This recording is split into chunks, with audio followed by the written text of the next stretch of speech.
Sorry about that. Okay. I know. Rated them all.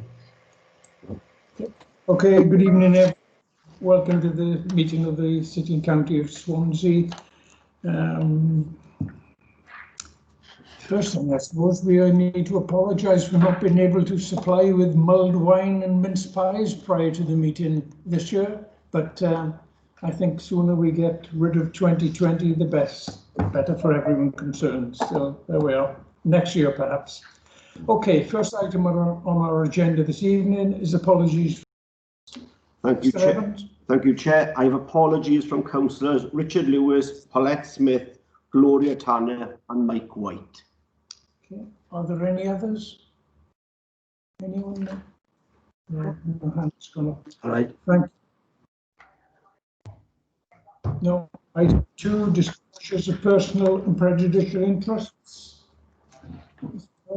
Thank you, Presiding Member. I sent an email out yesterday. There were no immediate interests that jumped out at me. I would just remind you in relation to agenda item 8, the council tax base calculation, no interest arise because this is a statutory function to set the council tax base.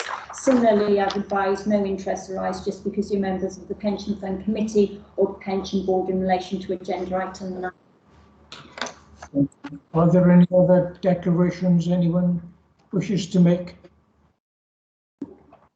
Can't see any hands gone up. No. No one, thank you. Okay, item 3, minutes to approve and sign the minutes of the previous meetings as a correct record, pages 1 to 10. Page 1, 2, 3, 4, 5, 6, 7, 8, 9, and 10. Okay, somebody move those as a correct record.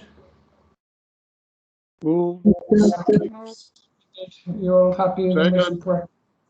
No one against. Thank you. Are there any matters? No, there's no matters arising. We don't do that, do we? Okay, thank you.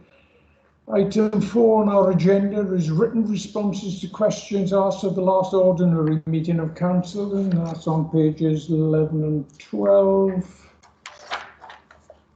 Okay, mainly under Appendix A. One to Councillor Mike Day, one to Councillor Peter May. Okay, you're happy with those? They're for information. And then on to my announcements for this evening. And again, sadly, I begin with one of condolences, and that's in respect of former Councillor Keith Marsh. To sadden us that I refer to the recent death of former Councillor Keith Marsh. Former Councillor Marsh represented the Bishopston ward in the City and County of Swansea for approximately 19 years. And he served from the 4th of June 1998 until the 4th of May 2017. Can I ask you all to sit quietly with your cameras off as a mark of sympathy and respect? Thank you.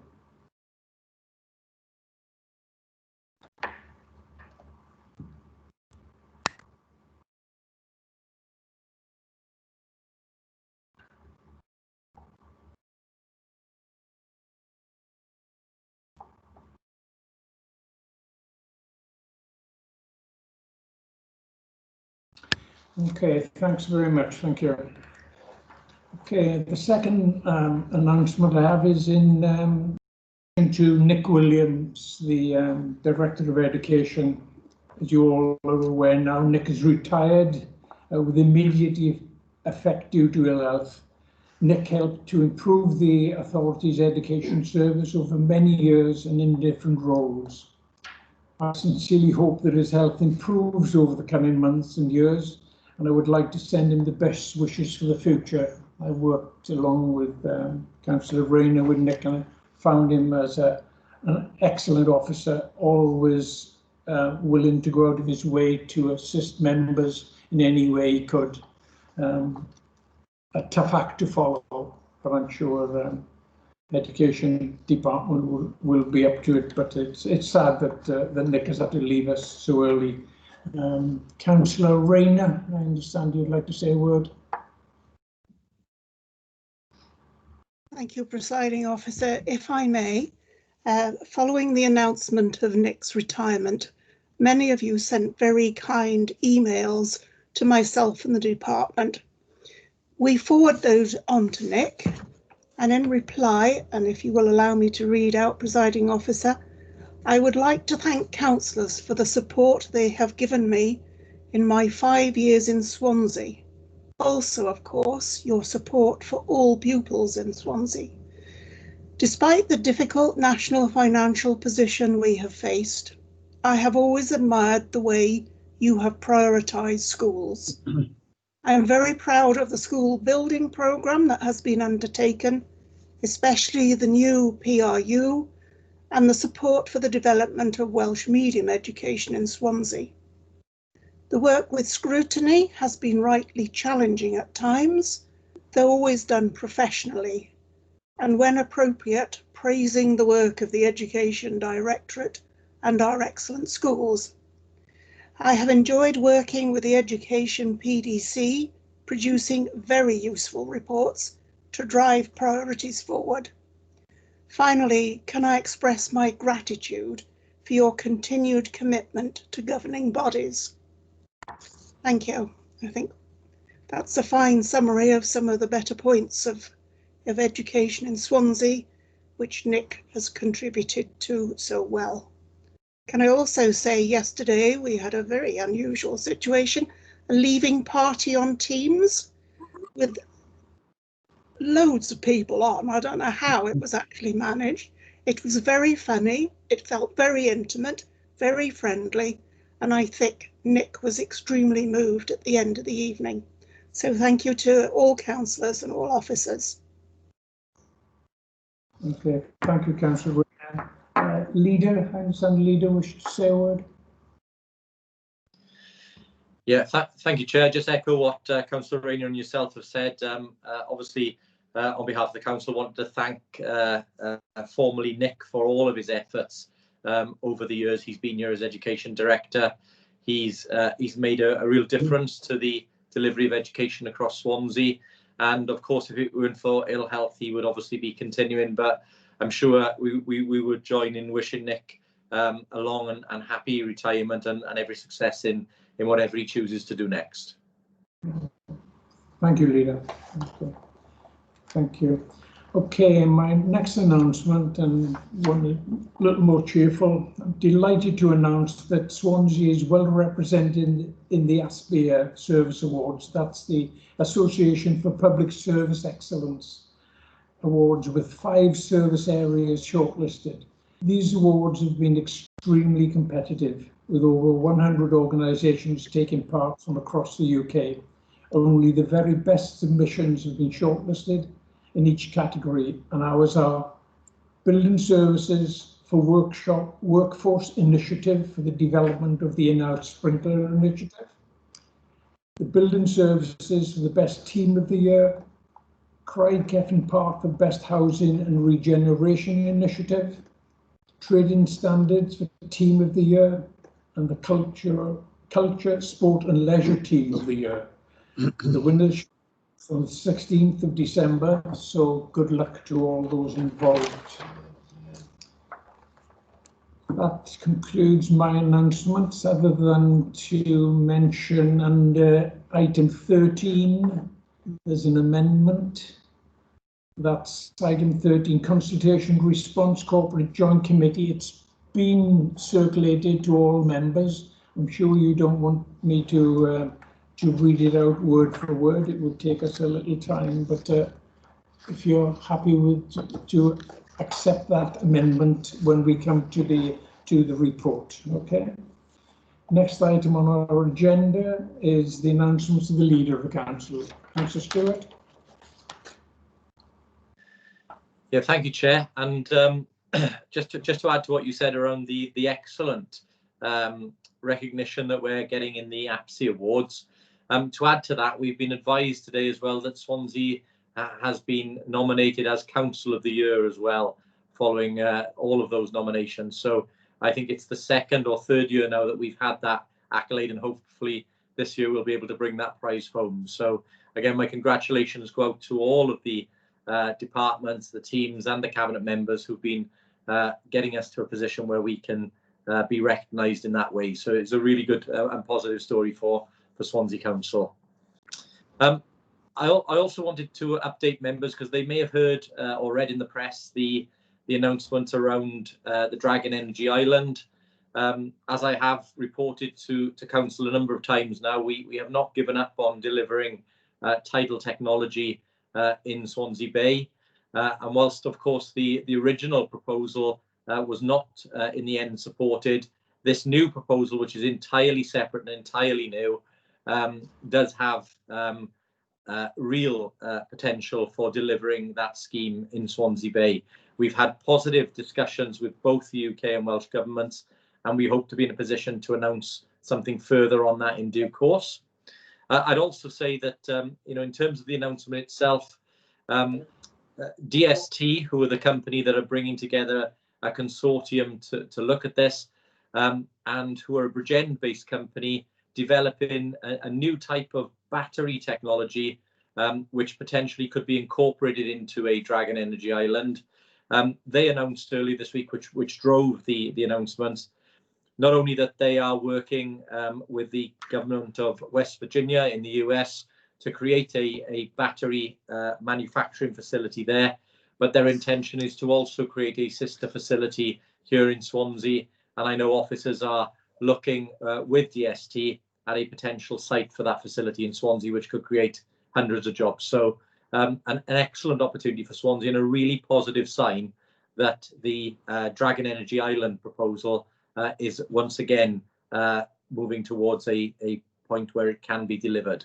So I think we would all welcome that.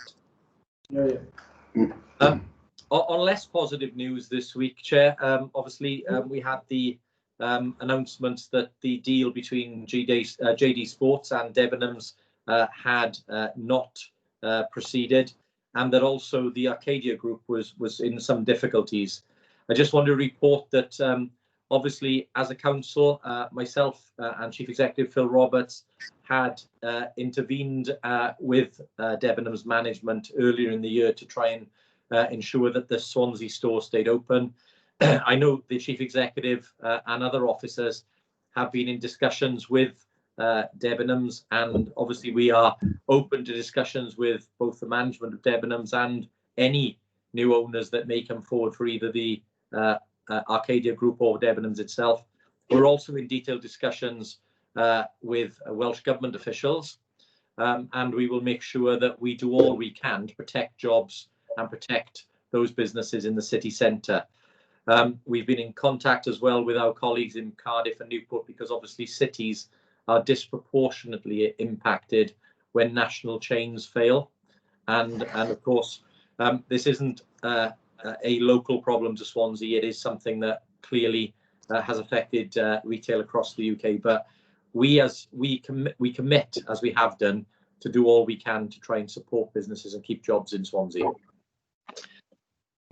Chair, again, on a more positive note, we have heard the news in the last few days of the approval of the Pfizer vaccine for coronavirus.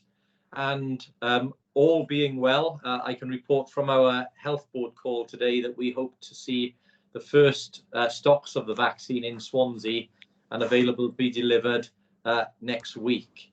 Now, obviously, those who've been following the developments there will know that the Pfizer vaccine is one that requires storage at a very low temperature and has some challenges with distribution. But all things being well, we are well placed to begin vaccination of some key individuals in Swansea, likely to be healthcare workers and social care workers as the first group identified to receive that vaccine. And obviously, all being well again, after the Christmas period, we hope to see a second vaccine getting approval, which would be the AstraZeneca vaccine, which it appears would be able to be delivered in a much more straightforward way, in the way that perhaps the winter flu jab is, with much less constraints on it.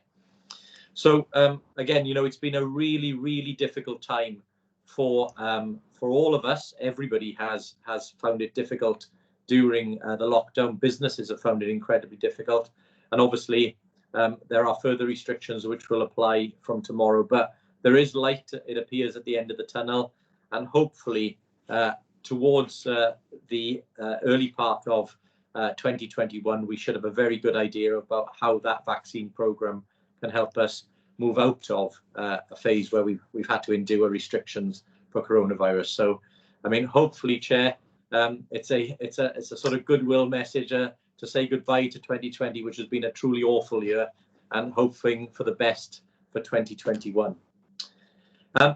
Chair, in addition, I've got another good announcement that I'm very, very pleased to be making this evening. Councillor Lewis has been doing some fantastic work with our colleagues who have been helping to bring together a programme of delivery of defibrillator machines, which will be installed across the whole of Swansea. And whilst we've already lucky enough in Swansea to have a number of defibs out there, not all of them are accessible 24 hours a day. And what Councillor Lewis, together with Mr. Henry Gilbert and the team at Happy Wales, have been able to pull together is a programme of installation of those machines, which will enable them to be available 24 hours a day, because obviously if somebody is taken ill and needs that type of equipment, they will now have access to that. So I'm pleased to announce, as part of that rollout, a contribution of £50,000 from the council to ensure that every community across Swansea has those facilities, so that we're able to save lives across Swansea wherever somebody is taken ill. And in doing so, Chair, we will become the UK's first defib-friendly city, which I think is a really important step and a really wonderful thing for Swansea to do.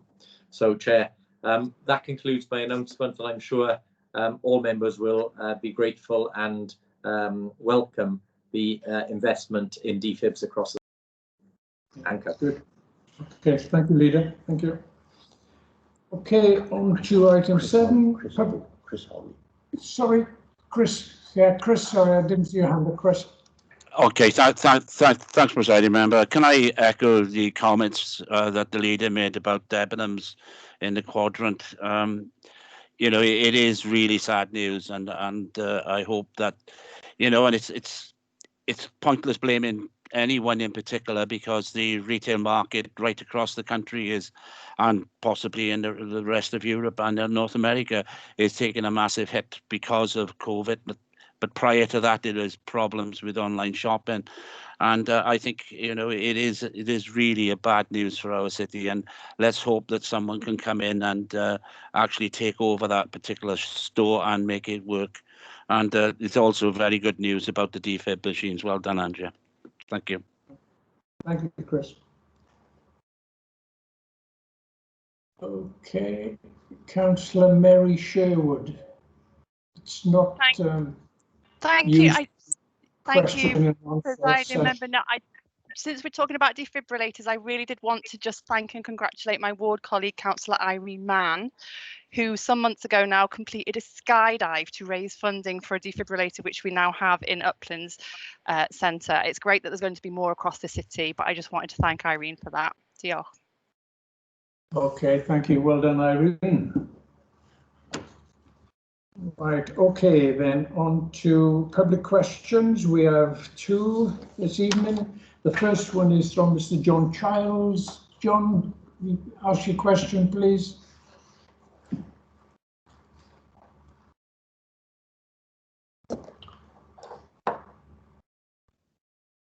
Can you hear me now? Yes. Right, okay, thanks. Yes, yes. I'll start then.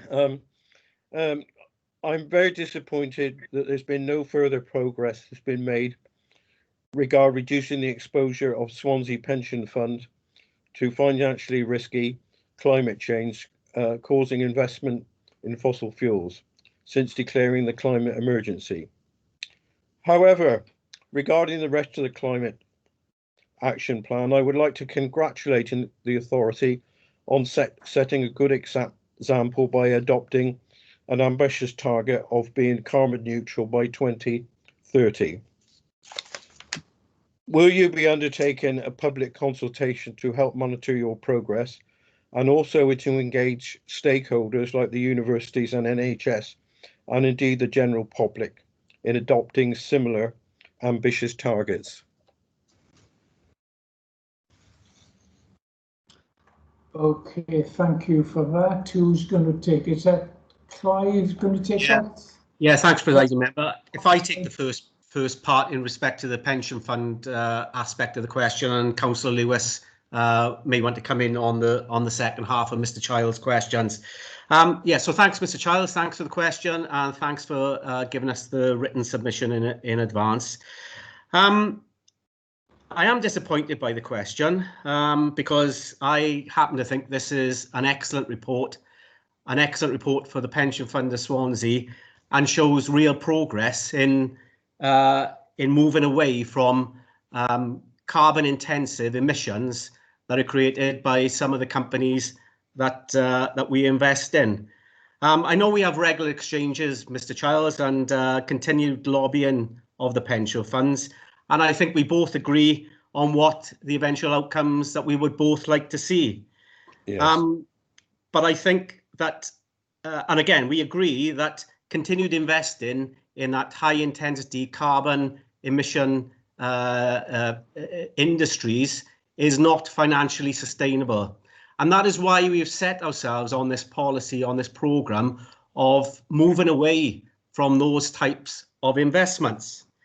I think where we disagree on is possibly the speed of moving away from companies like BP, Shell, etc., which I think Friends of the Earth would be quite happy to see the collapse of in a short space of time.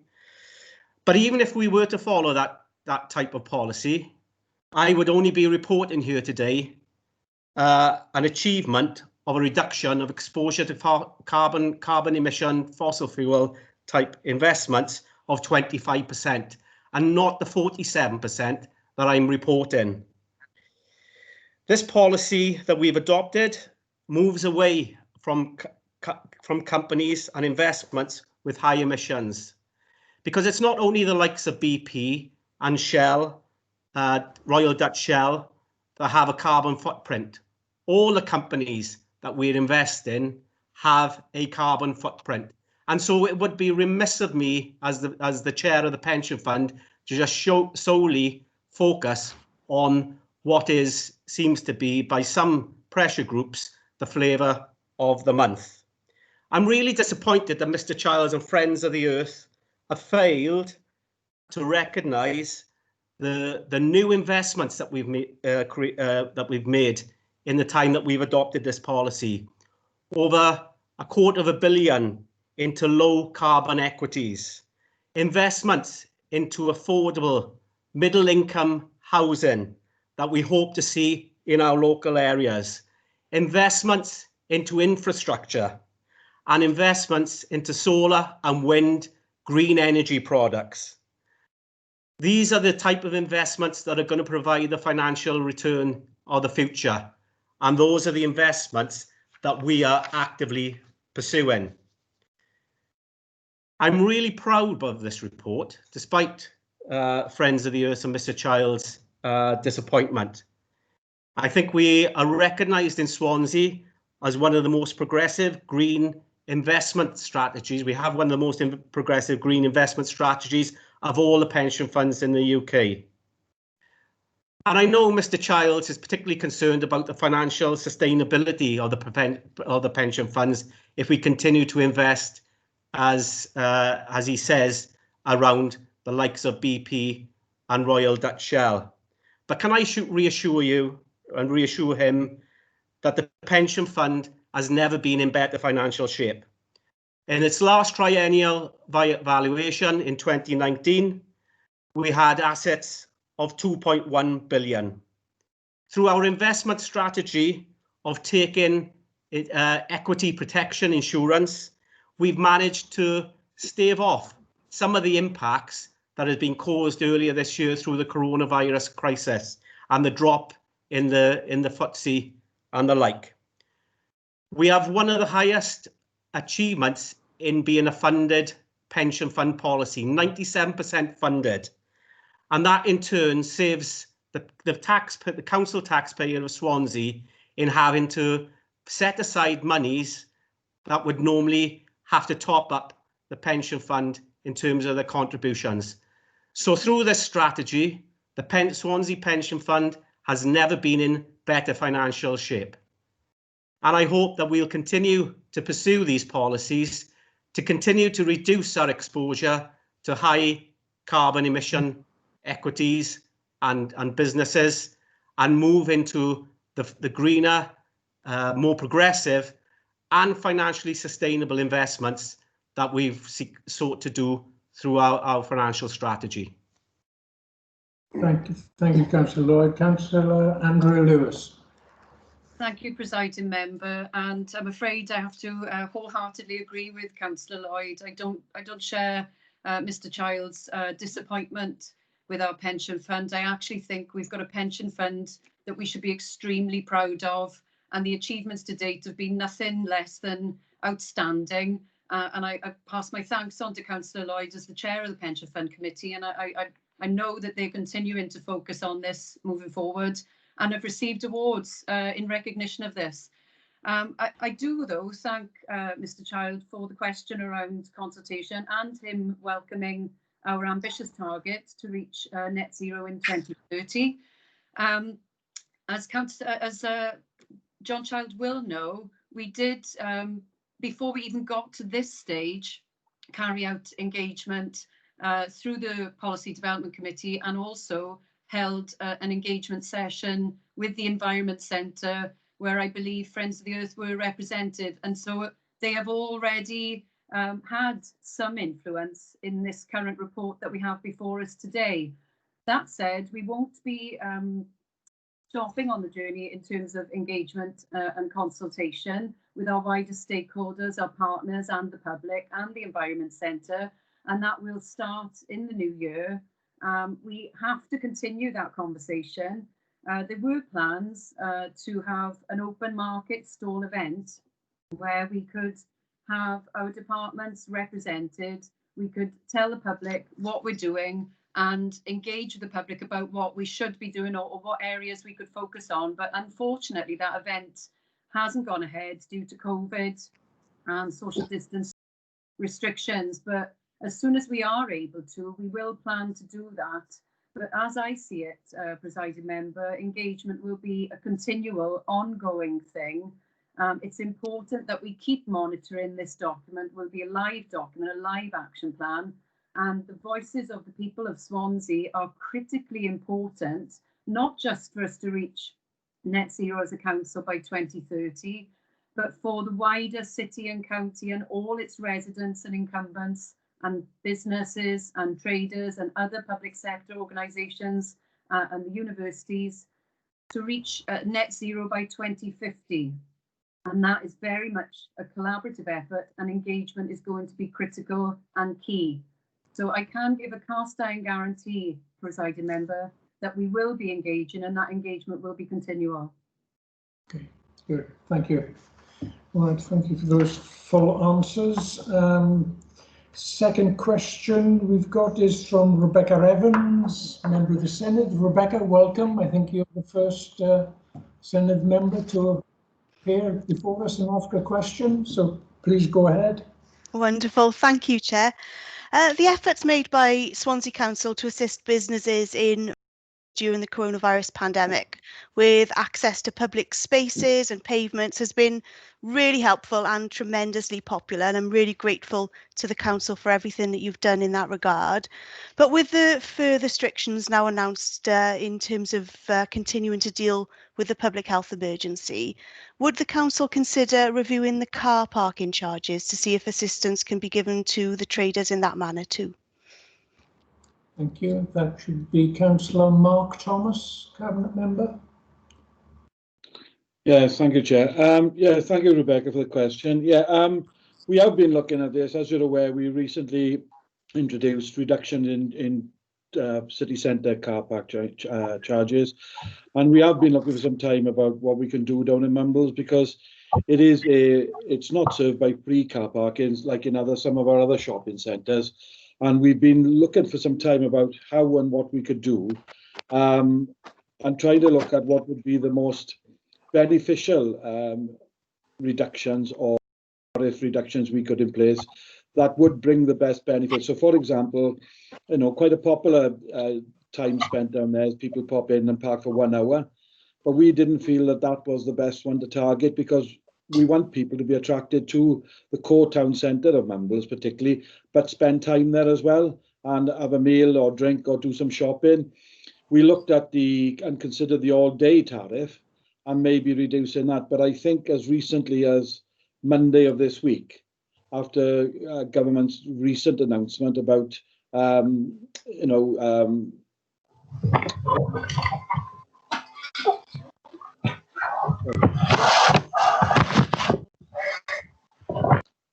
about businesses having to close at 6 p.m. in the evening, then that wasn't something we wanted to. We thought, we didn't think that would bring the best benefit. So what we've looked at and concentrated on is the 3-hour parking, and how we could reduce that and help people with the 3-hour parking. And we thought that's something that would probably bring the best benefit. So what we're currently looking to do is reduce the 3-hour parking, which is currently £4, down to £2. So a 50% reduction. We think that is something that's really going to benefit. And as I said, we're going to concentrate now on the core shopping area. So that will not involve all the car parks. It'll only involve 3 of the car parks, was the Dairy, the Quarry and Oyster Foreshore car park. And that's where the main concentration of the businesses are. Unfortunately, we can't do all the car parks across Mumbles or anywhere else. That's not feasible. So we've looked to try to concentrate our efforts best. Unfortunately, at this moment in time, so that's what we're focusing on. But as you may or may not be aware, we've had new machines installed in all of our car parks down there. And we are waiting now for the contractor to come in and be able to change that tariff. It has to be manually changed. Well, it's 2 operators actually, it's the installers and my permit. So those systems have to be changed. I was hoping that it would be ready now, but it's not. But I have been assured that these tariff changes will come in well before the Christmas period, because predominantly we needed to focus on the period immediately before and after Christmas. We felt that that's the key area for enticing and encouraging people to attend the businesses in Mumbles. So that's a commitment we've got. I haven't actually got a date yet as to when that comes in, but basically we're going to change it as soon as the operators are able to do that. And obviously we'll communicate that as soon as we've got a definitive date, but it will be before Christmas. Thank you, Mark. Thank you. Okay, that's public questions. On to item 8, council tax base calculation 2021-22. Who's taking this, Leader or Ben Smith? Leader. This will be Mr. Smith. This will be Mr. Smith, please, Chair. Thank you, presiding member. Yes, it's probably appropriate for me to take the report in terms of as a statutory item. When it comes to you considering the report and voting on the recommendation, no apologies from me. It's a long technical resolution, but it is needed to enable me to advise the precepting bodies of the relevant tax bases. In terms of the report itself, it is in normal fashion, setting out the rules that are required of me to give you advice in terms of setting the tax base. I would draw your attention in particular to the last bit of section 1.4. Probably the most important bit for me to weigh up is what advice I give you as a council in terms of the assumed collection rate. I have shaved a little bit off the collection rate from 97.5% to 97%, taking into account the likely impact of COVID, but also trying to make sure that I don't go for such a low rate that it ultimately impacts upon other taxpayers. The rest of the report sets out the assumptions in terms of the tax base as known to me and makes adjustments in particular for premium and premia. As you're aware, you were fully consulted upon and decided in previous years a premium first of all in terms of empty homes and now second homes. That isn't reopened for debate now because you've done your full consultation on that, but it falls to me to give advice to you to then set the tax base. And the reason that I emphasise that is why you see in section 1.5 why there is such a significant increase in the tax base, notwithstanding my decision to give you advice to reduce the overall assumed collection rate ever so slightly. The resolution is important because it ultimately feeds into your deliberations in due course all the way through to February and March in terms of setting both the budget and the overall council tax, but it also assists Welsh Government in finalising their arrangements around the revenue support grant, which we will know later this month. I would just then finally draw your attention to the second appendix, and again, because of the reference I've made to the already consulted upon Premier arrangements, you will see some slightly larger variations, shall we say, in a number of the individual ward areas. That is not surprising given where some of the properties are clustered, but I thought it appropriate that I draw your attention to it. But other than that, it is a technical report that I'm required to bring to you by December to enable me to make necessary arrangements for the collection of tax once you've set the tax in due course. I have nothing further to add. I will hand over to the leader if he wishes to add anything, but ultimately I will be reminding you that if you are minded to agree the report, that you will pass the recommendation in full, notwithstanding the length of the statutory resolution. Thank you, presiding member. Thank you, Mr. Smith. Leader, do you want to add anything, or is that? Thank you, Chair. Nothing to add, only to thank Mr. Smith again for the work him and his team are continuing to do in these challenging times, and happy to move the report. Thank you. Okay, you see the recommendation is on page 13 and overlay font 14. Mr. Evans, if you take the vote. Okay, again, some of the votes this evening will be a full named vote, like this one has to be, others will be the show of hand facility, so bear with me on each item. So for this one, please say if you're for, against or abstaining. Cyril Anderson? For. Peter Black? For. June Burtonshaw? For. Mark Child? For. Dan Curtis? For. Nick Davis? For. Mike Day? For. Bill Downing? For. Ryland Doyle? For. Mike Dirk? For. Kerry Evans? For. Mandy Evans? For. Will Evans? For. Winnie Fitzgerald? For. Robert Francis Davis? For.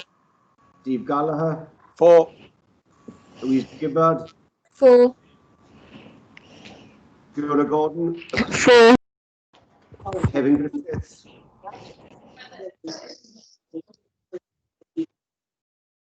Kevin Griffiths? For. Joe Hill? For. David Hennywell? For. Terry Hennigan? For. Chris Holly? For. Paxton Hood Williams? For. Beverly Hopkins?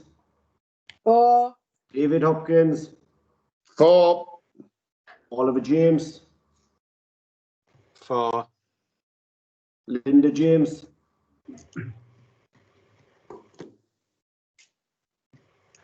Linda James? No? Okay. Yvonne Jardine? For. Jeff Jones? For. Lyndon Jones? For. Mary Jones? For. Peter Jones? For. Susan Jones? For. Elliot King? For. Erica Kirshner? For. Miles Langston? For. Andrea Lewis? For. Mike Lewis? For. Wendy Lewis? For. Clive Lloyd? For. Paul Lloyd? For.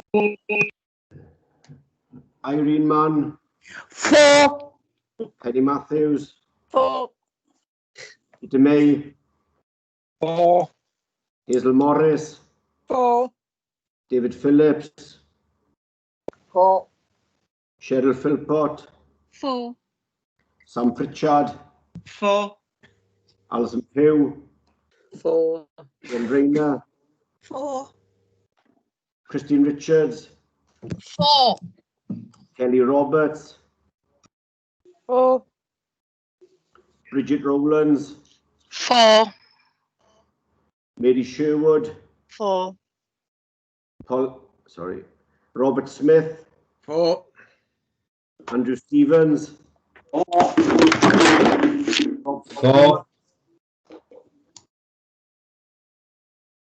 Gareth Sullivan, 4. Mo Sykes, 4. Gloria Tanner. Oh, sorry, she's apologised.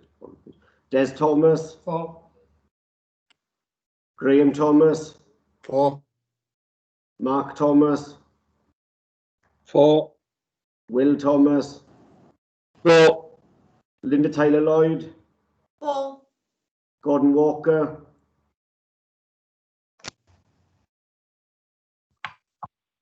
Gordon Walker, Gordon Walker. 4. Thank you. Leslie Walton. 4. And I'll just go back to Linda James. Linda James.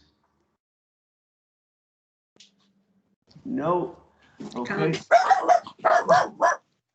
Oh, no, well, unanimous with yes.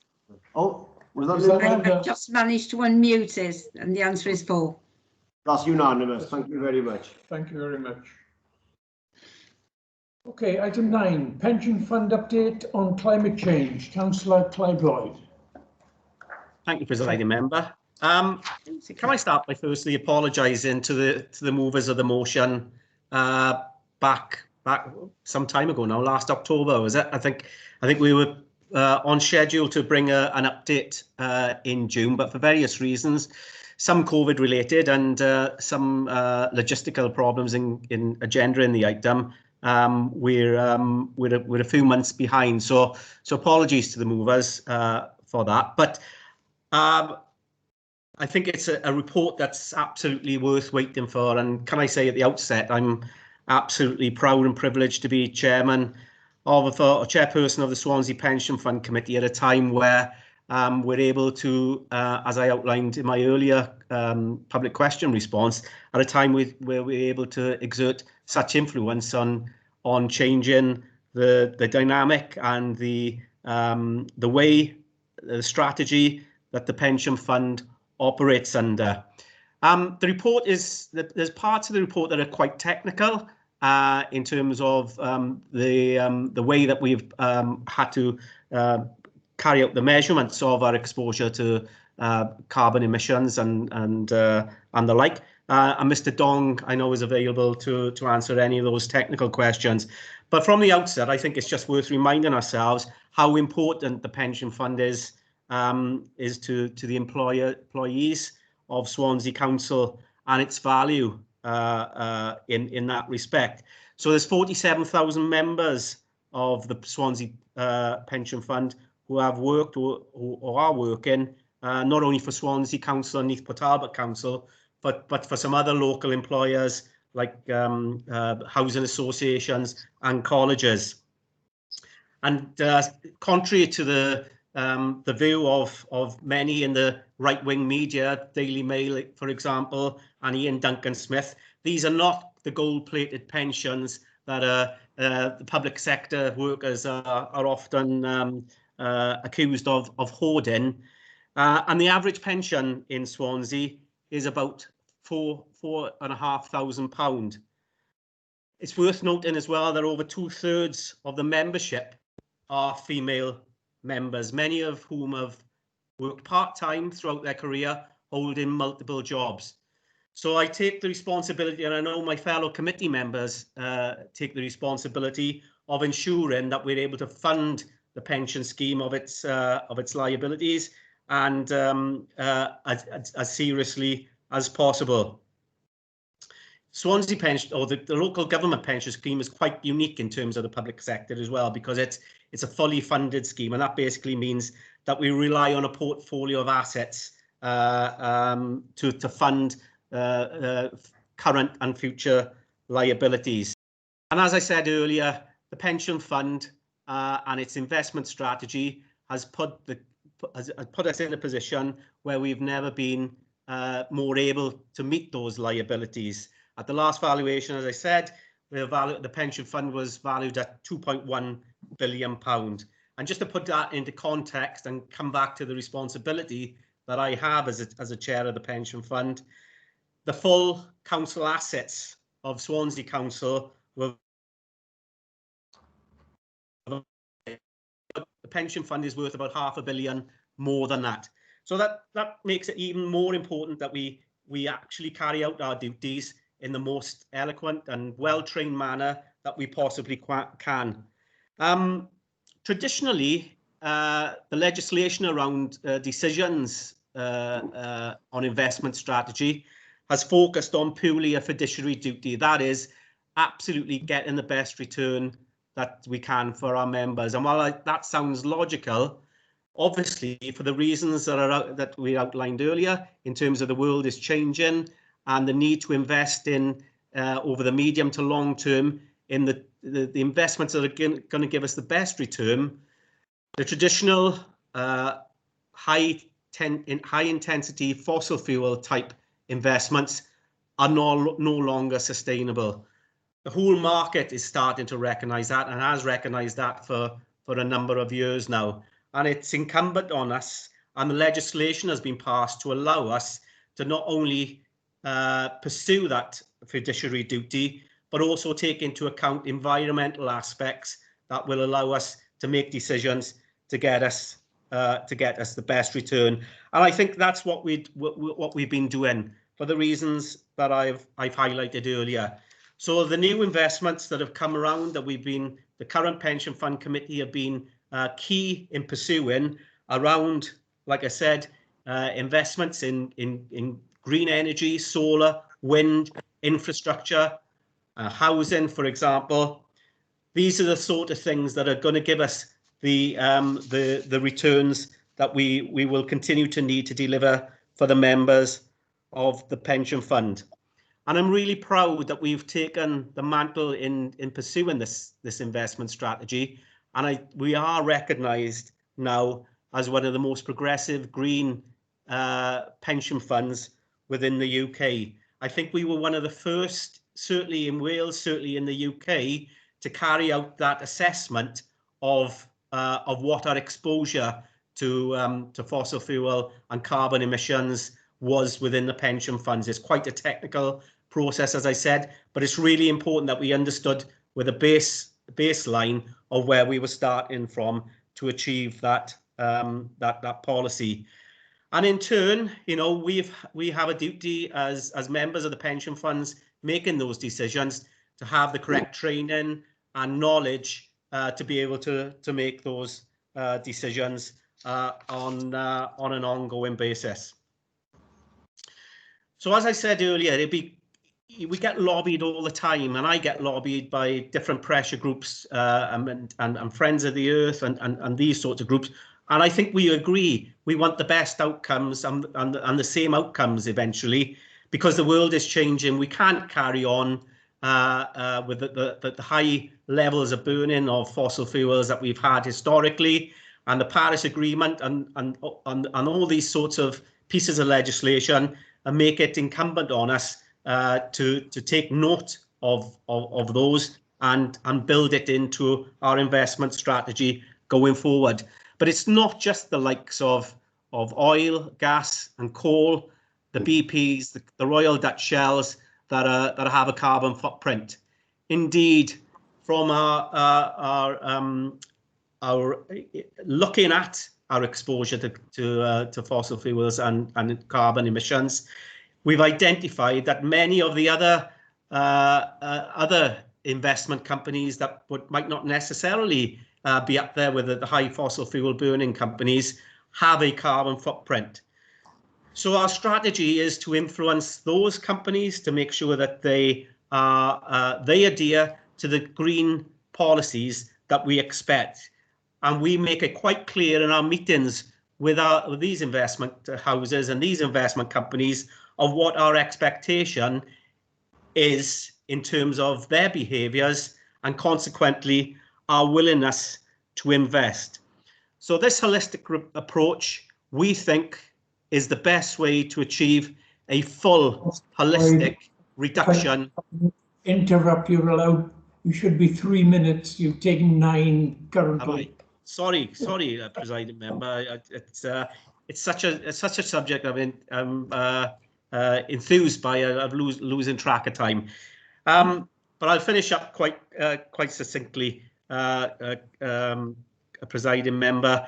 As I say, and as I said earlier, if we were just to focus on the high burning Royal Dutch shells, I would only be reporting a reduction in fossil fuel exposure of 25%. I'm absolutely ecstatic to report that on our target that we set ourselves for a 5-year reduction of 50%,